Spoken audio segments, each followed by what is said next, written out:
Saudaraku sekalian yang kekasih, ini hari kedua kita doa bersama tidak menggunakan webinar lagi. Jumlahnya berapa sekarang? 4.600, kok sedikit ya. Biasanya sampai hampir 5.000. Oke, saudara-saudara, kalau saudara dan saya suatu hari menyaksikan kemuliaan Allah, kedahsyatan Allah, maka saudara akan tahu bahwa semaksimal apapun yang telah kita lakukan untuk Tuhan, tidak ada artinya dibanding keagungan kemuliaan Allah yang tiada tara. Benar, tidak berlebihan, saudara.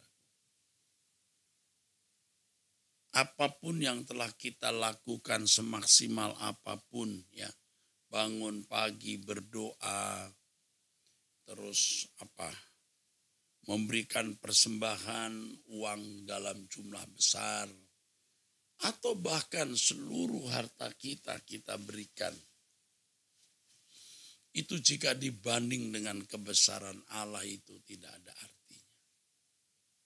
Benar. Tetapi Tuhan yang baik mau menyambut dan menerima kita. Apapun dan bagaimanapun keadaan kita diterima, saudara. Ini bukan berarti karena Allah menerima apapun dan berapapun yang kita persembahkan, lalu kita bisa suka-suka kita sendiri. Kita yang mestinya mempersoalkannya di hadapan Allah, dan kita benar-benar bertanya kepada Bapa di surga, apakah hidup kita ini, persembahan hidup kita, pelayanan pengabdian kita kepada Tuhan ini sudah pantas untuk Dia. Saya tiap hari bangun pagi, saudara, nanti besok, nanti khutbah, ya. Dan saya juga rela memberikan apapun yang saya miliki. Apa itu sudah pantas? Belum tentu. Mungkin ada bagian-bagian dalam hidup kita yang belum beres. Ada bagian-bagian kita yang belum kita persembahkan. Karenanya kita memperkarakan ini di hadapan Tuhan. Apa yang kurang lagi Tuhan untuk bisa menyenangkan hati Tuhan? Itulah cara penghormatan yang benar. Ya. Kalau kita berkata, aku menyembahmu Tuhan. Ya, dalam teks asli bahasa Ibrani, sakah berarti tunduk. Ya. Menyembah, proskuneo artinya memberi nilai tinggi. Menghargai atau menghormati. Ya saudaraku, itu tentu tidak cukup dengan nyanyian dan kata-kata mulut kita. Tetapi segenap hati kita yang benar-benar kita persembahkan kepada Tuhan. Dan kalau hati kita persembahkan kepada Tuhan, maka apapun rela kita lakukan bagi Tuhan. Saudara-saudara, tolonglah kita jangan picik, jangan berpikir bahwa kesediaan mempersembahkan segenap hidup tanpa batas ini hanya dilakukan oleh orang Kristen.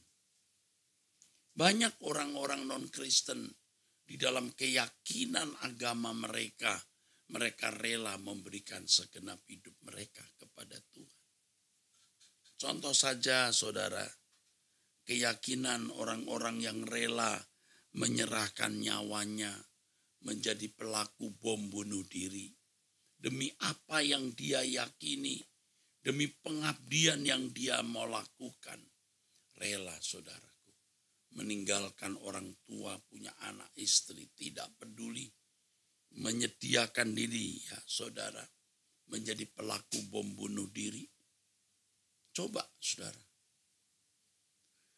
Mereka itu menunjukkan kesediaan tanpa batas mempersembahkan hidup ini. Coba saudara. Nah, seberapa kita telah memberikan hidup kita juga tanpa batas. Jangan karena ya Tuhan menerima apa saja yang kita persembahkan.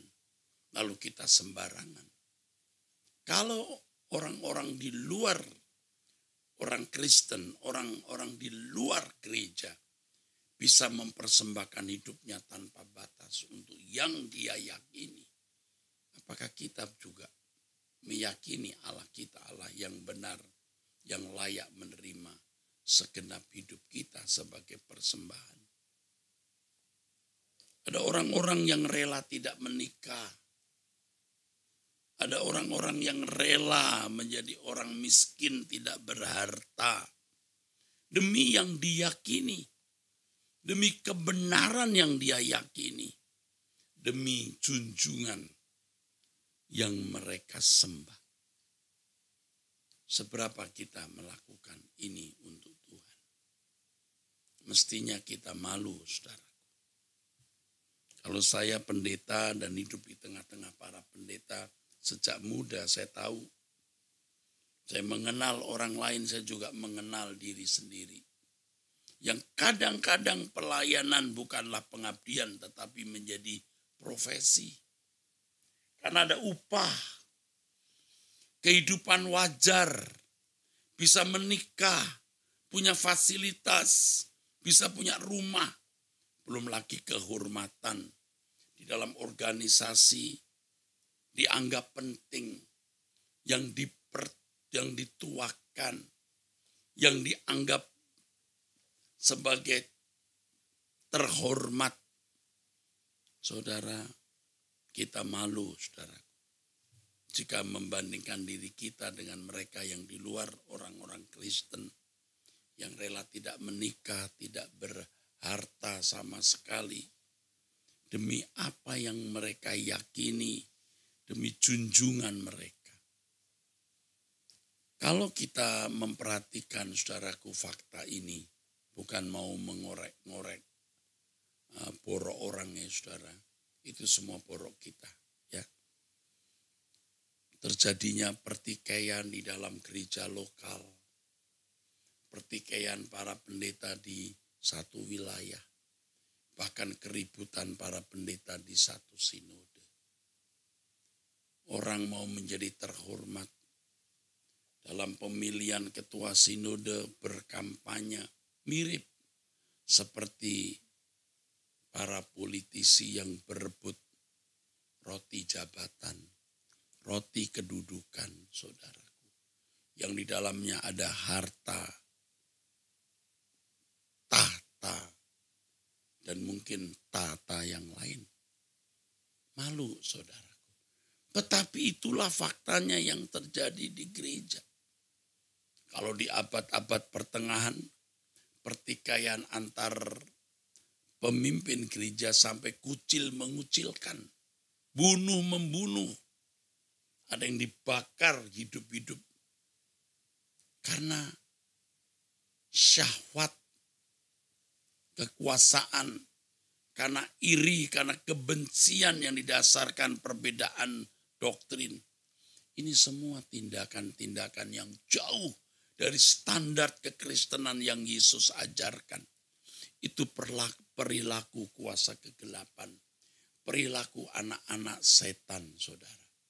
Faktanya begitu. Kita ini tanpa kita sadari, kita bisa terbawa oleh suasana itu. Apalagi di dunia kita hari ini, saudara. Masa penampian di mana orang akan menjadi jahat-jahat sekali, tapi kalau suci-suci sekali. Kita harus memiliki positioning. Kita harus memiliki tempat dengan tekad. Kita mau all out habis-habisan untuk Tuhan atau tidak usah sama sekali. Saya mengatakan bukan karena sekedar saya ingin bicara. Saya mengalami. Saya sedang bergumul. Beberapa hari ini saya hampir selalu mengatakan. Saudara yang mempercayai saya, sebagai juru bicara Tuhan, sebagai pelayan Tuhan. Ayo kita bersama mendengar suara Tuhan ini dan mengamini ini adalah pesan dari Tuhan. Karena Tuhan Yesus sendiri berkata di Lukas 14 ayat 33, kalau kamu tidak melepaskan dirimu dari segala milikmu, kamu tak dapat jadi muridku. Artinya kamu tidak bisa kuubah, kamu tidak bisa menjadi milikku. Saudaraku sekalian, dan Alkitab banyak menunjukkan kepada kita, maksud saya perjanjian baru, bahwa kalau orang ikut Tuhan Yesus, dia harus melepaskan segala sesuatu. Di mana ada hartamu, di situ hatimu berada. Kamu tak dapat mengabdi kepada dua Tuhan. Saudara yang mengerti kebenaran ini, yang berjuang untuk memenuhinya, tidak mudah bisa melakukan. Tidak mudah, saudara. Harus masih berjuang dengan sungguh-sungguh. Apalagi kalau saudara tidak tahu. Atau saudara tahu tapi tidak mau tahu. Saudara mengerti tapi tidak mau mengerti. Bahaya, saudara. Hidup kita singkat, saudara. Ya, hidup kita singkat. Saya bangun jam 2:30, saudara. Sampai sekarang belum tidur. Saya berlutut tadi pagi. Saya berdoa, aku minta Tuhan jadikan aku keharuman di hadapan-Mu. Jadikan aku anak kesukaan-Mu. Serius ini, saudara. Serius. Kalau nggak serius, saya nggak bangun pagi buta begitu. Berlutut, saudara. Tetapi itu tidak mudah ku alami. Tidak mudah ku capai. Tidak mudah ku peragakan. Tidak mudah ku kenakan. Begitu sulit. Apalagi kalau saudara tidak mau tahu.